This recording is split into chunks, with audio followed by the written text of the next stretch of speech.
મને જાણવા મળ્યું છે ક્યાંક ને ક્યાંક સ્થાનિક ભારતીય જનતા પાર્ટીના નેતાઓએ પશુપાલકોને સભાસદોને ધમકીઓ આપી, સભામાં નહીં જાતા, રેલીઓમાં નહીં જાતા, નહીતર ખોટા કેસમાં ફસાવશું. ગોપાલભાઈ, આ વિસ્તારમાં પોલીસ પ્રશાસનનો જે દુરુપયોગ ભારતીય જનતા પાર્ટી કરી રહી છે, મને ગઈકાલે જાણવા મળ્યું જે લોકોએ દૂધના ટેન્કર ઢોળ્યા હતા એના ફોટા આજ પણ એ લોકો રાખીને ફરે છે કે જો તમે સભામાં જશો તો તમારી પર ગુનો દાખલ કરશું. મારી વાત સાચી હા કે ના? અમે કહીએ છીએ કે બહુ ગુના દાખલ કરવાના શોખ ભાજપના નેતાઓને છે.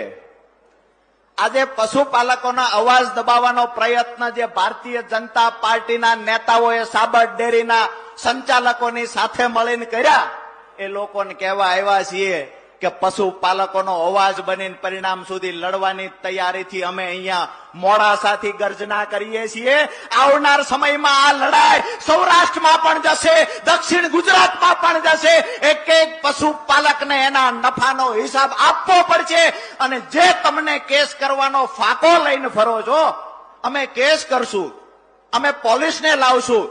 અહીંયા મંચસ પર બેઠેલા નેતાઓ તૈયાર છે કરવા હોય કેસ કરો.